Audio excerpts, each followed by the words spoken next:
Saya didoktrin untuk membaca, Mas Makin. Karena ada yang bilang membaca itu menolak kebodohan. Halo, selamat pagi teman-teman ngopi-ngopi.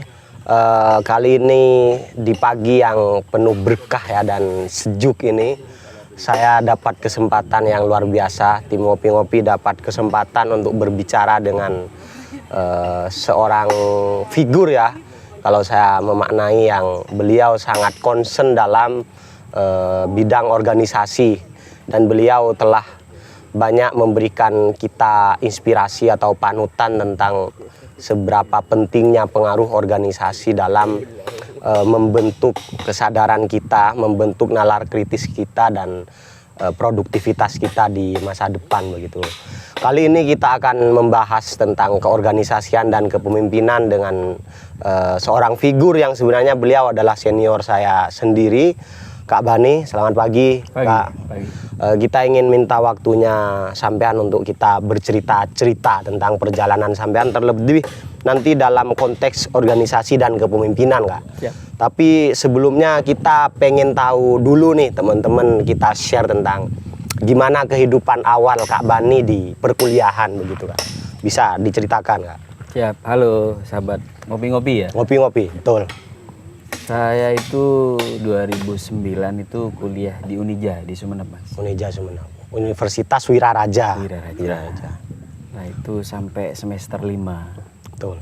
Nah, setelah semester 5 tahun 2012 saya pindah ke Surabaya, ke Unitomo. Ke Unitomo, kampus kita bersama. Nah, karena itu waktu itu saya punya motivasi, wah di Surabaya itu kota metropolitan, kota besar. Barangkali nanti di sana saya itu bisa ketemu orang sukses, orang kaya, orang pinter. Sampai punya ekspektasi itu. Nah, ekspektasi itu yang menggerakkan saya pindah ke Surabaya. Betul, betul. 2011 dengan bondo nekat, nggak punya uang, ngurus administrasi dan segala macamnya, akhirnya saya pindah 2011 itu ke Unitomo, Mas. Yang buat sampean nekat itu apa, Kak? Sampean tadi bilang belum punya tabungan, persiapan untuk kuliah, dalam konteks finansial sampean belum siap, tapi nekat sampean sudah. Apa yang buat sampean pengen sampai nekat begitu? Nah, sebelum itu saya pernah lihat acara TV, Mas. Nah, Jadi acara TV itu ada hal-hal yang edukatif kalau menurut saya. Dia menyampaikan kalau mau pengen berubah, ya lingkungan kita ya harus, ya jangan yang biasa-biasa saja. Sepakat. Jadi saya menganggapnya mungkin di Surabaya itu kondisinya beda dengan yang ada di desa saya, lingkungan saya. Nah, akhirnya dengan harapan itulah saya memutuskan diri untuk pindah ke Surabaya dan kuliah di Surabaya. Saya sepakat banget, Kak, karena dulu waktu saya MTS kalau nggak salah ya, dulu sekali ada tutor saya itu bilang bahwa untuk menjadikan diri kita lebih maju itu emang kita harus hijrah. Hijrah itu artinya kan berpindah ya secara definitif, itu berpindah dari satu tempat ke tempat lain. Artinya itu juga kan lingkungan yang berbeda begitu, Kak. Hanya sampean termotivasi dari film itu, dari acara itu, dan sampean memutuskan untuk pindah begitu, Kak. Iya. Terus awal-awal sampean di Surabaya itu langsung ngapain sampean? Tuh kan nggak ada uang tuh sampean itu. Nah, kebetulan ada teman yang sudah kuliah di Surabaya dan juga ada beberapa senior yang sudah memang ada di Surabaya.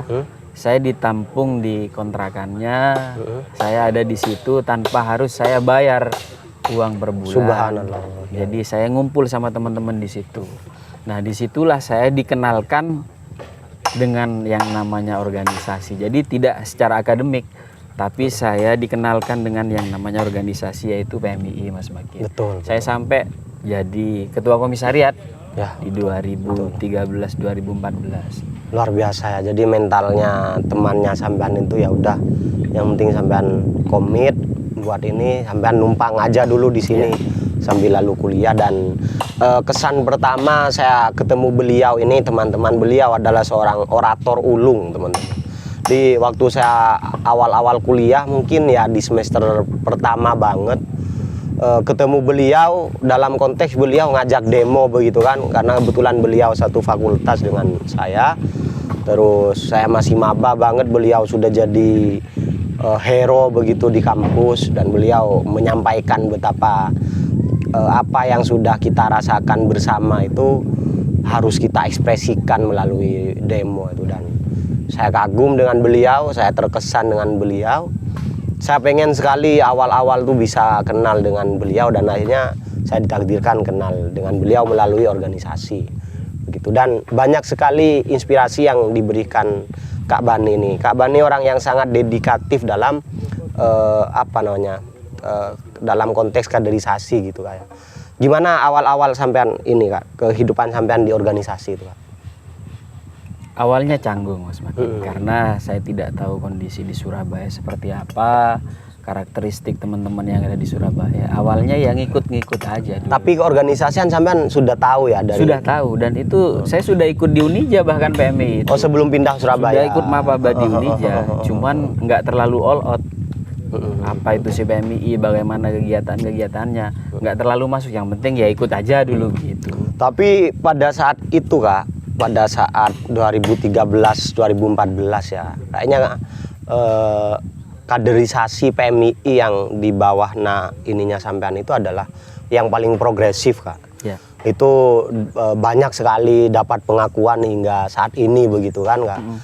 Terutama dalam sampean mendidik kader-kader untuk punya keberanian dan punya nalar kritis yang kuat. Itu gimana sampean dulu membawa anggota-anggotanya sampean sampai bisa dalam kondisi itu gimana? Jadi pertama begini Mas Makin. Jadi setelah saya dapat kayak semacam hal-hal baru, entah itu lewat buku atau referensi, dan sering baca-baca di literasi itu, pemimpin itu bukan hanya ketika dia melakukan upaya-upaya program-program dan berhasil, tidak hanya itu, tapi bagaimana dia menciptakan kader-kader yang produktif Mas. Betul. Jadi dia punya militansi yang tinggi juga, dia mampu memberikan karya-karyanya. Nah, artinya pemimpin itu tidak hanya harus ada di depan, tapi juga harus fleksibel juga, ada di tengah, bisa di depan, ada di belakang juga. Ya, di segala lini bisa. Nah, akhirnya motivasi itu saya implementasikan, karena waktu itu saya kan ketua komisariat. Betul. Bagaimana saya mendidik anggota dan juga kader-kader saya itu ya punya militansi yang tinggi, minimal di kampus. Betul. Karena di kampus kita pasti akan menemukan hal-hal kayak seperti halnya pelayanan yang kurang lah, alokasi pendanaannya kemana, fasilitas infrastruktur di kampus yang kurang memadai, padahal setiap bulan, setiap semester kita kan bayar. Betul. Supaya itu proporsional antara apa yang kita bayarkan dengan yang kita dapat. Kita kan nggak gratis kuliah di suatu kampus. Nah, ini tidak hanya terjadi di kampus kita Mas, tapi di kampus-kampus lain. Makanya teman-teman yang menjadi mahasiswa yang kuliah jauh-jauh, apalagi merantau, dia harus punya daya nalar kritis yang tinggi. Betul. Peka terhadap lingkungan sekitar apa sih. Sepakat. Dan kalau ada hal yang aneh nyeleneh di kampus, ya jangan diem, kritik aja, jangan takut. Gitu aja. Dan memang beliau sangat serius dalam hal advokatif teman-teman. Jadi memang Kak Bani yang sering ngajarkan kita gimana kita harus melatih keberanian dalam membantu begitu Kak ya. Baik dalam konteks kritis terhadap sistem, terhadap kultur dan lain sebagainya, sehingga beliau selalu menyarankan kita untuk tidak tinggal diam. Soal berhasil atau tidak perjuangan kita itu nanti, yang penting niatan kita untuk advokasi, untuk membantu begitu harus tetap ini gitu. Gimana sampean akhirnya punya terbentuk pemikiran yang seperti itu awal-awalnya gimana sampean Kak? Kok sampean ini concern banget dulu soalnya waktu kuliah itu apa-apa harus ini dikawal teman-teman. Ini ada isu seperti ini, tolong dikawal. Banyak yang gagal, saya tahu perjuangannya sampean banyak yang gagal, baik di tingkat kampus, di kayak pemerintahan itu. Tapi yang paling menginspirasi kita itu gimana konsistensi ya. Konsistensi sampean dalam melakukan advokasi itu gimana tuh sampean kebentuk pikiran seperti itu. Iya. Gini Mas. Pram itu pernah bilang begini. kalau mau mendidik rakyat atau masyarakat yaitu ya dengan organisasi. Subah. Betul. Ya kalau untuk mendidik pemerintah ya dengan perlawanan, karena ada kebijakan-kebijakan pemerintah itu tidak pro terhadap rakyat. Nah, kalau di masyarakat atau di rakyat, Mas, dengan wadah organisasi di dalamnya itu kita bisa koordinasi, Betul. kita saling belajar bersama, kita bisa membedah suatu hal dan bisa mengevaluasi bagaimana ke depannya supaya baik, bagaimana mengidentifikasi suatu persoalan dan memberikan solusinya. Karena kalau menurut saya orang yang pintar, orang yang cerdas itu mampu mendefinisikan suatu persoalan. Bisa mengurai begitu. Bisa mengurai dengan sederhana dan ya mampu menemukan solusi-solusinya. Ya. Nah, disitulah Mas, menariknya kita itu ikut organisasi. Ya. Katakanlah ya organisasi masyarakat, minimal ya di kampung, kayak Karang Taruna. Ya, sekarang posisi saya kan di kampung. Ya minimal saya bermanfaat untuk kampung saya lah minimal. Dan saya sampai detik ini tetap aktif ya di organisasi. Alhamdulillah. Meskipun, saya aktif di koperasi juga Mas. ya di koperasi. Saya Koperasi selaku Jawa ketua Timur. BKPK. Luar biasa. Sampean bertugas menyadarkan pentingnya berkoperasi. Benar, begitu lah. salah satunya itu Mas. Kalau di desa saya sekarang buat ini asosiasi nelayan merah putih Mas di kampung itu, karena daerah saya kan pesisir nih, pesisir laut. Jadi saya punya ide bagaimana sih saya berkontribusi positif terhadap ya lingkungan, minimal nelayan lah, karena lingkungan kita itu kan dekat laut. Betul. Gitu Mas Makin. Yang menarik dari Kak Bani nih teman-teman, waktu beliau menjabat dan karena ini ya ciri yang beliau yang kita rasakan bersama pada saat itu adalah pengayoman beliau ya. Jadi beliau menganggap kader itu benar-benar tanggung jawab. Sampai saya sangat ingat bahwa di awal-awal semester itu kan karena kita biasalah di kalangan kita itu kan masih banyak yang merantau, terus soal keuangan masih amburadul gitu kan. Kita sering sekali kalau enggan dikatakan tiap hari, kalau belum makan ke Kak Bani begitu kan, kayak ke kosannya sampean, ke kontrakannya sampean, dan beliau selalu humble begitu kan, selalu menyambut kita. Oh ya, kalau pokoknya kapan aja kalau mau kontrakan berangkat aja Kin, kayak gitu itu yang menginspirasi dari kita, dan beliau yang mengajarkan kita betapa kita itu melalui organisasi bisa dihargai dari dalam pemikiran kita. Kita sudah tidak punya background apa-apa dan lain sebagainya, melalui organisasi lah. Dan saya berterima kasih banget tuh Kak dari dulu. Mungkin sekarang itu gimana pandangan sampean tentang organisasi kemahasiswaan? Sampean kan masih sering berpartisipasi ya di. Kalau menurut saya yang namanya organisasi itu tetap akan fluktuatif Mas. Kita kalau di era sekarang itu terkenal dengan ilmiahnya itu disrupsi. Banyak selalu perkembangan-perkembangan dan lompatan-lompatan yang signifikan. Kayak semisal contoh kayak sekarang zamannya Gojek, transportasi konvensional sudah hilang-hilang pelan-pelan. Betapa variatif sudah ya. Betapa variatif itu. Dan juga ide-ide di era sekarang kan wah luar biasa Mas. Artinya ide-ide itu tidak gampang kita temukan ketika tidak terlatih dengan kondisi yang susah. Kalau dulu di komisariat ada jargon apa itu teman-teman? Nahkoda yang hebat tidak dilahirkan dengan samudra yang tenang. Artinya kan harus melalui ombak, melalui kesulitan-kesulitan lah kita bisa tangguh begitu. Tapi memang menarik di organisasi ini, menarik. Sekarang itu ya mungkin anggota dan kader tambah banyak, mungkin kepekaan adaptifnya itu agak kurang karena sudah pengaruh gadget atau dan segala macamnya kan serba gampang. Kalau dulu kan masih pakai HP nit itu Mas. Jadi motivasi untuk belajar, baca buku itu lebih tinggi karena lebih dulu cerdas YouTube, kalau dulu. Kalau YouTube dulu kan nggak ada. Kalau sekarang kan sekarang informasinya lebih banyak. Teman-teman tahu banyak hal tapi tidak pernah sampai cerdas dalam satu hal tertentu begitu Kak ya. Ya, bisa. Gimana kalau kita minum dulu Kak? Karena ini perbincangannya udah dalam banget ini.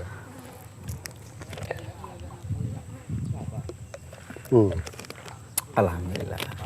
Enak banget ini airnya nih Kak. Oke, akhirnya sampean melihat organisasi kemahasiswaan sekarang ini bangga atau kecewa Kak dengan kondisi seperti ini?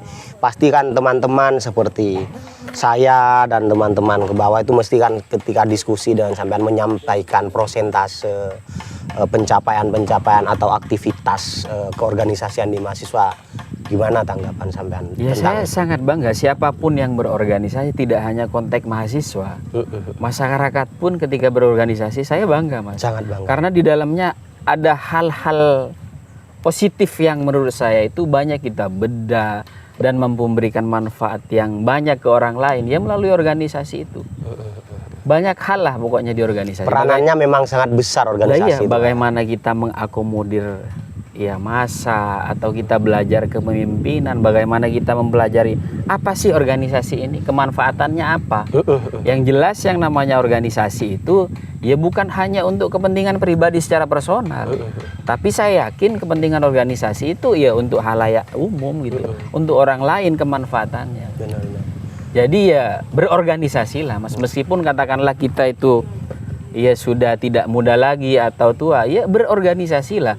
Karena organisasi ini kan miniatur negara Mas. Miniatur. Kalau menurut saya ya negara ini ya organisasi. Ada pemimpinnya, ada menteri-menterinya, ada perangkat-perangkatnya ke bawah. Dan saya merasakan banget ini Kak kalau di organisasi.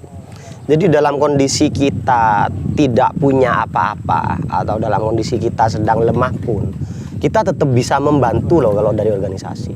Beda kalau kita individual. Kalau individual kita ya harus fokus dulu nih ke diri kita. Ya itu kalau misalkan bisa dicapai dalam setahun, 2 tahun, 3 tahun.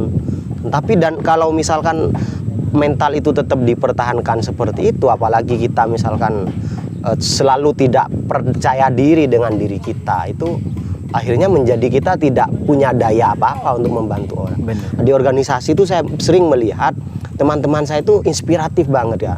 Dalam kondisi bahkan dia kekurangan, ketika temannya butuh bantuan, dia berupaya banget loh. Dia kayak mengabaikan gitu. Gak apa-apa saya dalam kondisi ini, tapi teman saya tidak boleh ngalamin ini juga. Jadi dia bantu dan lain sebagainya. Ya salah satu fungsi dan manfaat kita ikut berorganisasi kan mengurangi daya apatis kita terhadap lingkungan seseorang. Tetap kita punya peduli gitu. Iya gini Mas. Organisasi kalau kita itu menganalogikannya itu seperti halnya tubuh kita dari atas sampai ke bawah. Ada tangan, ada pikiran, ada kaki. Kalau sudah pincang sebelah, katakanlah kaki kiri kita itu pincang, jalan kita itu tidak akan mulus Mas. Artinya ya harus ya sehat yang namanya tubuh kita, baru kita bisa berjalan dengan lancar, bisa berlari. Sama halnya dengan di organisasi Mas. Jadi ya pikiran kita harus fresh, perut kita harus ada isinya, biar larinya juga kenceng. Sama kayak di organisasi ya ketuanya juga harus ya punya cakrawala pandangan yang tajam ke depannya seperti apa. Jadi holistik kita mikirnya kalau organisasi. Holistik. Oke.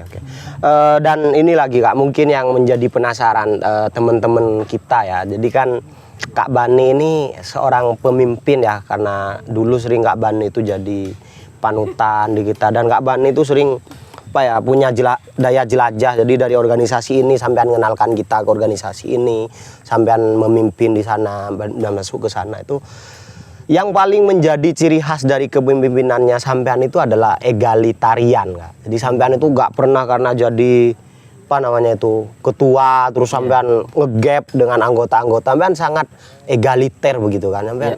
Itu gimana tuh menurut sampean, mindset sampean tentang memimpin itu bagaimana Kak? Iya.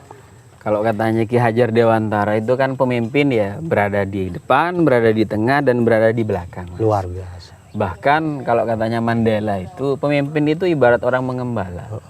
Kalau semisal nggak harus di depan terus berarti. Tidak harus di depan terus dong. Harus ya egaliter, membaur, fleksibel juga. Iya, kalau jadi ketua jadi apa? Wah, saya harus iya enggak juga. Kan tidak harus. Memang ada kalanya sampean kita merasa bahwa tidak harus seperti itu perannya begitu. Tidak harus, tapi juga pemimpin itu harus punya pengaruh. Dan ya pemimpin itu ya teladan dan contoh. Wah, itu menarik tuh. Harus jadi teladan. Kalau pemimpin bukan teladan, yang apa yang harus mau dicontoh dari pemimpinnya? Betul. Kontribusi apa yang telah dia berikan ke anggota-anggotanya kan gitu. Malah jadi pemimpin tuh tanggung jawab karena harus jadi teladan itu. Nah itu, pemimpin itu kan contoh, mampu memberikan manfaat untuk orang lain. Ya kalau katanya Mandela kan ibarat orang mengembala, kalau ada gembalaannya yang gesit apa, malahan terus dikawal dari belakang. Luar biasa. Sama halnya ya kita sebagai pemimpin, kalau semisal ada kader atau orang yang produktif, bukan malah ya dicegal. Nah, ya. itu Kak, menjadi sering kali mungkin di kultur kita itu terasa ya. Wah, kita itu tidak senang begitu ada orang lain lebih maju daripada kita. Terutama kalau lagi kita itu sedang memimpin begitu kan. Itu supaya bisa menanggulangi pemikiran seperti itu tuh gimana? Banyak kader itu yang ini mau maju dijelek-jelekin, diceritakan kejelekannya ke orang. Akhirnya menghambat sebenarnya begitu. Iya. Itu sebenarnya bentuk mempertahankan diri Mas seseorang. Kalau katakanlah senior atau apa yang menjegal seseorang ketika melihat kadernya atau seseorang yang lebih moncer daripada dia terus diserempung atau seperti apa, itu bentuk bagaimana dia menunjukkan eksistensinya. Sebenarnya itu nunjukin dianya nunjukin sendiri. Eksistensinya dia. Padahal sebenarnya kan dia perlu dikawal, perlu dibemberdayakan orang tersebut biar juga ya senior tersebut ya punya daya kontribusi yang besar terhadap si kader ini. Benar. Kan ketika kita memberdayakan seseorang, membantu, kan nggak mungkin dia berpaling dari kita. Benar. Minimal kita bisa join kerjasama ke depannya. Jadi memang sampean kan pikirannya berarti jangka panjangnya begitu kan. Nah, iya Mas. Beliau boleh, orang lain boleh lebih maju dari kita, silakan lebih berkembang dan lain-lain. Dan sampean positif suatu saat dalam kondisi tertentu kita pasti bisa ini dengan mereka begitu. Ada feedback. Pasti itu Kak ya. Pasti itu. Terus lagi kalau dalam konteks kepemimpinan itu sebenarnya sampean ini lebih maju secara pemikiran mungkin. Yang menginspirasi itu apa ke sampean? Sampean saya ingat sekali waktu ya 2013-an, 2014 itu saya masih orang yang tidak suka belajar, membaca dan lain sebagainya, dan sampean sudah berkampanye begitu ya ke kader-kader tentang pentingnya membaca. Tidak ada satu tokoh hebat pun yang bukan pembaca itu maju itu loh Kak. Nah, sampean gimana tuh? Apa yang sampean menjadikan asupan begitu dalam pemikiran sampean sehingga maju begitu? Dia harus membaca. Dulu dia baru membaca Kak. Ikut organisasi, saya didoktrin untuk membaca Mas Makin. Karena ada yang bilang membaca itu menolak kebodohan. Menolak kebodohan. Iya. Bisa jadi kalau kita itu nggak suka membaca, ya bisa saja kita itu bodoh. Sangat ya. Iya. Bisa juga orang mengartikan membaca itu jendela dunia. Jangan malah kita antipati dengan perkembangan zaman yang begitu luar biasa. Kalau bisa ya kita melampaui zaman itu. Artinya, ke depan ini ide apa sih yang mampu meringankan beban masyarakat? Katakanlah ide ya kayak sekarang kan ada Gojek, ada Grab. Sekarang ide itu begitu luasnya begitu kayak. Ya sekarang kita mau makan aja tinggal mencet HP, ya bentar lagi nyampe. Iya benar. Luar biasa. Kalau dulu kan nggak ada ide yang seperti benar-benar kehidupan bergantung di tanganmu itu sudah sekarang terdefinisikan dengan baik melalui aplikasi-aplikasi. Ya. Dan oke, setelah itu mungkin karena tadi kita sudah lumayan ya berbicara tentang keorganisasian di mahasiswa. Setelah itu sampean apa Kak? Setelah 2000 berapa sampean akhirnya udah selesai di kemahasiswaan, keorganisasian, sampean partisipasi sebagai pembina dan lain sebagainya. Akhirnya sampean aktif di apa pasca itu? Dulu saya pernah ikut Ansor juga Mas di Surabaya. Terus saya di koperasi juga. Koperasi Kak ya? Di Kopindo juga, Koperasi Pemuda Indonesia juga. Sampean banyak banget gitu ikut organisasi. Di ICMI Muda juga kemarin. ICMI Muda Jatim berarti Kak ya? ICMI Muda Jatim, saya menjadi wakil ketua di sana. Luar biasa. Apa yang buat sampean seneng banget gitu berorganisasi itu apa Kak? Oke lah kalau di kampus nilai-nilai yang sampean tadi ceritakan tuh penting banget ya. Kayak nalar kritis, terus advokatif dan lain sebagainya. Tapi pasca itu sampean masih seneng banget gitu berorganisasi. Yang buat sampean kayak gitu tuh apa Kak? ada hal-hal baru yang mampu saya temukan, Mas. Dan juga banyak jejaring-jejaring yang mampu kita relasi itu kan. relasi. Juga banyak hal-hal yang mampu dikerjasamakan juga dari jejaring-jejaring organisasi. Terus di organisasi itu lagi-laginya kita menemukan orang yang mampu memberikan inspirasi, semisal ketuanya gitu Mas, katakanlah di Dekopin lah, ketuanya ketua Dekopin Wil Jawa Timur atau Dekopin Pusat, pasti orang tersebut itu punya kepemimpinan yang bagus. Bagaimana sih memanage suatu organisasi? Nah, disitulah kita mampu mengambil nilai-nilai positifnya. Jadi sampean seneng belajar melalui figur begitu kan? Bisa. Melalui inspirasi dari figur-figur. Makanya sampean banyak di organisasi, dan organisasi itu kan kayak sebenarnya miniatur suatu kehidupan begitu kan Kak. Jadi organisasi ini punya gaya organisasi seperti ini, punya gayanya yang lain-lain, dan mengikuti banyak organisasi membuat sampean lebih kaya akan jenis-jenis kayak gitu itu Kak. Iya, gini Mas, kalau katanya Om Aristoteles itu kan gini ya. Om siapa itu? Omnya sampean? Nggak tahu, kayaknya orang sini nih kayaknya itu ya. Gimana itu Kak? Negara atau organisasi itu ibarat orang berkeluarga, Mas. Di dalam keluarga itu kan ada suaminya, ada istrinya, ada kepala rumah tangga, ada ibunya, ada anak-anaknya. Ya jangan jauh-jauh itu. Kalau melihat suatu negara ya lihat keluarganya. Ya kan sederhana kan. Ada suaminya, ada pemimpin keluarganya, ada istrinya yang ngurusin anak-anak dan dapur. Bagaimana saling bekerja sama antara si suami dan istri. Ya, nilai kerjasama pertama yang paling ini di organisasi itu Kak. Kolaboratif.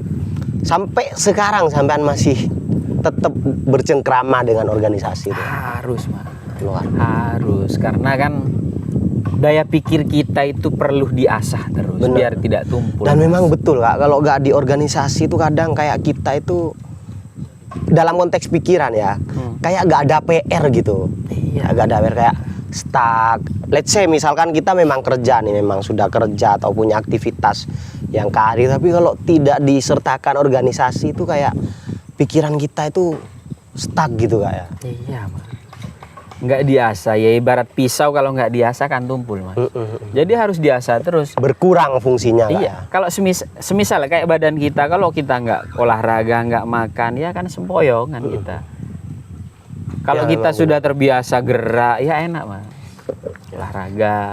Ya memang organisasi salah satu wadah terbaik untuk belajar. Misalnya saya di organisasi ini ya belajar kayak administrasi, pentingnya menyadari dan bisa dalam pelaksanaan administrasi, kepemimpinan, advokasi, kesadaran literasi itu luar biasa banget. Banyak, luas Mas. Makanya saya bilang tadi itu di organisasi itu adalah inkubator, bagaimana di dalamnya kita itu dibentuk. Betul, Chandra di muka itu. Ya jangan mengharapkan apa-apa di organisasi, tapi di dalamnya secara tidak langsung kesempatan untuk mengeksplor diri, kemampuan diri kan itu nanti ya akan berjalan dengan sendirinya, karena di dalam itu kan ada ketuanya, ada bidang kaderisasi macam-macam kan. Bener-bener bisa buat bernilai Kak ya. Sangat. Dan saya jarang sekali lihat orang sukses misalkan di Indonesia ataupun di tataran dunia pun itu yang tidak berorganisasi. Rata-rata misalkan orang-orang yang kita kenal ya, let's say presiden aja ya kan, mesti ini organisasi ini, ikut organisasi ini, ikut partai ini. Tidak ada yang murni individual tiba-tiba terus jadi orang top begitu ya. Karena nilai itu Kak. Makanya pentingnya berorganisasi Mas. Cuman kalau di kampung, di daerah itu kan agak ini ya, karena kita komunikasinya dengan orang yang awam, dengan orang tua. Jadi memang komunikasinya juga harus agak ini sih, agak lebih paham, karena kadang kalau di kampung itu kan bisa menyesuaikan diri, karena di kampung kadang cuma mau ngomong ya datar-datar aja kayak orang marah kan, kayak gitu. Bener. Kita harus kan karena kan kesadarannya juga beda Kak. Kalau kita di mahasiswa kan selain di organisasi juga lingkungan belajarnya lebih. Kalau orang di kampung begitu kan dia bukan mahasiswa atau apa, sehingga menganggap sesuatu itu personal gitu kan. Bicara gagasan tuh dianggap personal begitu. Dan saya lihat sampean beberapa tahun ini, 2 tahun terakhir ini, sampean sudah kembali ke kampung begitu kan? Bener, 1 tahun ini saya sudah kembali ke kampung, Mas. Dan di sana sampean masih berorganisasi? Masih, dan bahkan udah hampir 6 bulanan. Alhamdulillah saya terpilih jadi ketua Asosiasi Nelayan Merah Putih. Luar biasa. Jadi Asosiasi Nelayan Merah Putih. luar biasa. Apa itu Kak? Kalau masa nelayan ada organisasinya juga Kak? Ada, jadi kemarin sebelum saya itu kan ketuanya itu om saya ya, paman. Oh iya, Paman iya. saya. Jadi membentuk organisasi tapi legalitasnya itu nggak ada. Luar biasa.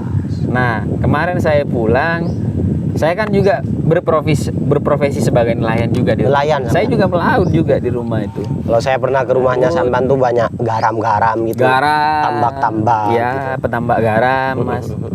Mayoritas kan di rumah itu jadi petambak garam, terus jadi nelayan. Kalau sekarang juga kan ada bahkan yang kerja toko-toko ke Jakarta itu. Lalu apa yang mau sampean ini sebagai ketua asosiasi nelayan itu, mungkin bisa cari ikan ke lebih dalam lagi atau apa Kak visi sampean di nelayan merah putih ini? Gini Mas, kalau dari falsafah kan merah putih. Kenapa kok merah putih kan? Indonesia Kok banget. kayak Indonesia banget. Ya kita harus punya nasionalisme yang tinggi kalau kita itu orang Indonesia, punya asas Pancasila. Terus merah putih itu kan, ya merah itu kan falsafahnya itu keberanian. Kalau simbol kebapaan lah kalau merah. Kalau putih itu kan ya simbol putih itu kesucian, simbol itu. Luar biasa. Nah, barangkali saya punya impian dengan membentuk suatu asosiasi ini dan juga legalitasnya jelas. Ya ada nilai edukasi yang mampu saya transfer ke masyarakat. Luar biasa. Tetap ya sampean ya, Nilai tetap organisasi. kesadaran dalam konteks Tetap. edukasi, Karena- dedikasi sampean. Harus Mas, karena masyarakat itu butuh yang namanya edukasi itu. Jadi ketika ada pernah satu kejadian itu, ketika rapat itu langsung saling nyerocos namanya Ya nggak tahu Allah. organisasi Benar, kan. benar, benar, Nggak benar. rapi banget Mas. Malah sebenarnya orang kampung tuh seneng dikasih wadah rapat kayak gitu tuh kan, yang sebelumnya itu mungkin nggak pernah beliau rasakan. Iya, gitu. iya sangat senang. Ya rapat, cuman kan Nggak tersistem dengan baik nggak begitu. tersistem dengan baik, nggak mampu diakomodir dan juga satu persatu rapi gitu. Itu belum ya asal terdedet ya namanya orang kampung gitu. Saya pun juga ya bangga sebagai orang kampung. Ya paling tidak saya punya kontribusi ya katakanlah secuil lah. Secuil biar ya mampu berubah. Makanya saya buat wadah yang namanya organisasi Asosiasi Nelayan Merah Putih Mas. Kayak katakanlah sekarang ini saya kan ngadvokasi normalisasi sungai. Nah, Jadi di rumah itu saya lihat sampean dengan bupati beberapa waktu lalu. ya salah satunya ke bupati, ada 2 kali saya ketemu dengan bupati itu karena di rumah itu sungainya itu sudah mengalami pendangkalan Mas. Wah, Pendangkalan dan itu butuh dikeruk. Jadi kadang kita itu biasanya berangkatnya habis subuh, harus Kadang- nunggu pasang dulu. kadang berangkatnya jam 12 malam Iya, iya, iya. karena masih ini dangkal kan, jadi nggak bisa keluar. Iya, benar. Bahkan ada yang mau masuk itu masih nunggu Mas, pakai jangkar nunggu dulu. Menghambat banget tuh Kak ya. Bahkan pernah satu ketika itu benturan Mas, satu sampan dengan yang lain itu benturan karena ada yang masuk, ada yang mau yang keluar. Benar. Karena dangkalnya itu Dan tadi, jadi rentan sempit. terjadi hal-hal emosional ketika seperti itu. Iya, kalau sampannya bisa pecah atau kalau Benar, sudah benar, benturan. Yang sampean perjuangkan itu Kak. Iya, semoga aja di tahun 2023 ini terrealisasi karena Amin, amin. sebenarnya kemarin sudah koordinasi dengan dinas terkait yang nanganin itu. Rencana itu di 2022 kemarin itu mau dinormalisasi, cuman ada hal lain yang secara teknis enggak ini.